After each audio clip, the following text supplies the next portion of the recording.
मुंगेर में माओवादी संगठन को लगा बड़ा झटका। मुंगेर झारखंड का 2 लाख का इनामी हार्डकोर नक्सली भोला कोड़ा ने पुलिस के समक्ष किया आत्मसमर्पण।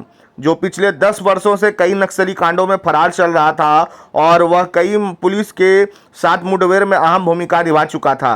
अब सरकार इसे सरेंडर पॉलिसी के तहत देगी कई लाभ। मुंगेर पुलिस और बिहार एसटीएफ टीम द्वारा लगातार नक्सलियों के खिलाफ जंगलों में अभियान चलाया जा रहा है।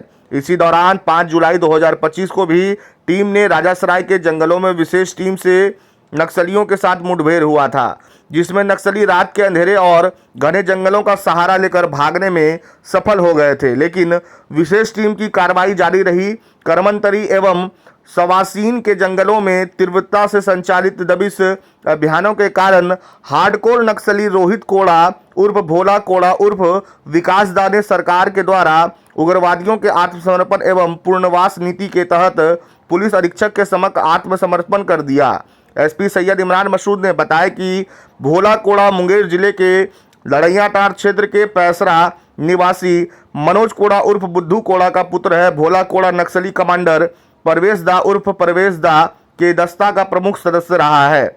उस पर मुंगेर, लखीसराय, जमुई के अलावे झारखंड के कई बोकारों में भी 1 दर्जन से अधिक नक्सली मामला दर्ज है। अप्रैल 2025 में झारखंड के बोकारो में पुलिस से मुठभेड़ में 8 नक्सली मारे गए थे, जिसमें भोला कोड़ा किसी तरह से जान बचाकर भाग निकला था। सरेंडर के बाद उसके निशानदेही पर सबासीन के जंगल से हथियार, नक्सल साहित्य और बैन चीजों को भी पुलिस ने बरामद किया। अब बिहार सरकार के द्वारा उग्रवादी सरेंडर नीति के तहत मुख्य धारा में जोड़ कई योजनाओं का लाभ दिया जाएगा। इसके ऊपर मुंगेर, जमुई, लखीसराय और झारखंड में कई नक्सली कांड दर्ज हैं।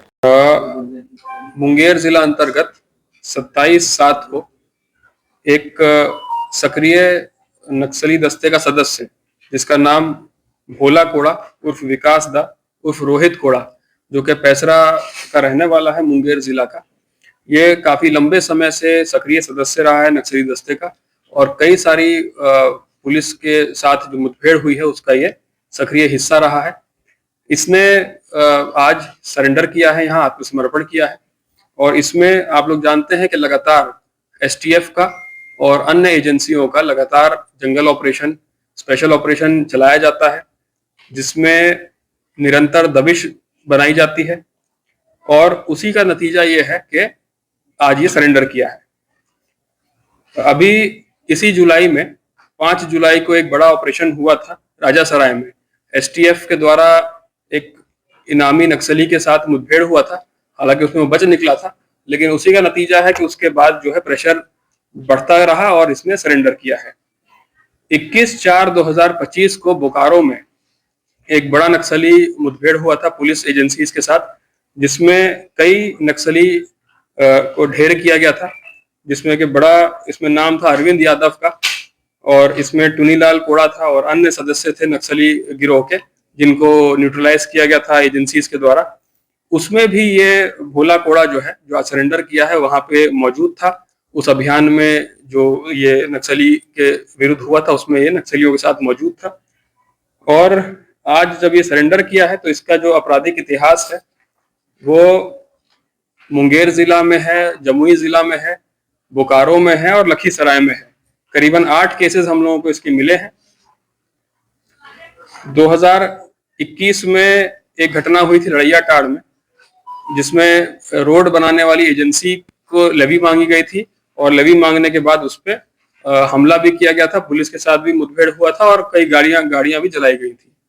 तो उसमें भी ये सक्रिय उसमें था, ये उसमें उसके विरुद्ध केस दर्ज हुआ था और 21/4 को जो बोकारो में घटना हुई थी उसमें भी ये वहां पे मौजूद था और इसका नाम उस केस में भी आया है। जो सरकार की आत्मसमर्पण सह पुनर्वास नीति है, अब उसका लाभ इसको मिलेगा, इसके परिवार के सदस्यों को मिलेगा और जो भी इसमें आगे की प्रक्रिया है वो पुलिस के द्वारा की जाएगी। सर ये कैसे जुड़ा सर, किस एज में जुड़ा? वर्तमान में इसकी एज जो है करीबन 20-22 साल की है और इससे जब हम लोगों ने पूछताछ की या हम लोगों को जो इन्फॉर्मेशन है, जो इसके परिवार वालों से भी जो बात की, वो यही मालूम पड़ा कि ये करीबन 8-10 साल की उम्र से ही नक्सली दस्ते के साथ जुड़ गया था और जबरदस्ती इसको जो है प्रेशर दे करके इसको जोड़ा गया था, जो कि इसके परिवार के जो नहीं चाहते थे ऐसा हो, लेकिन जो दबाव के कारण उसको ये जोड़ा गया था और तभी से ये नक्सलियों के ग्रुप में था और उन्हीं का साथ जुड़ा रहा। और जब ये बड़ा हुआ तब ये इसको ट्रेनिंग दी गई, फायर कैसे करना है, हथियार का उपयोग कैसे करना है, जंगल में कैसे मूव करना है, उस तरह की इसको सब ट्रेनिंग दी गई और ऑपरेशन की ट्रेनिंग दी गई। और उसमें साथ ये फिर आगे आने वाले जितने भी नक्सली के साथ जो ऑपरेशन होते थे उसमें ये नक्सलियों के बढ़ चढ़ के सहयोग में रहता था।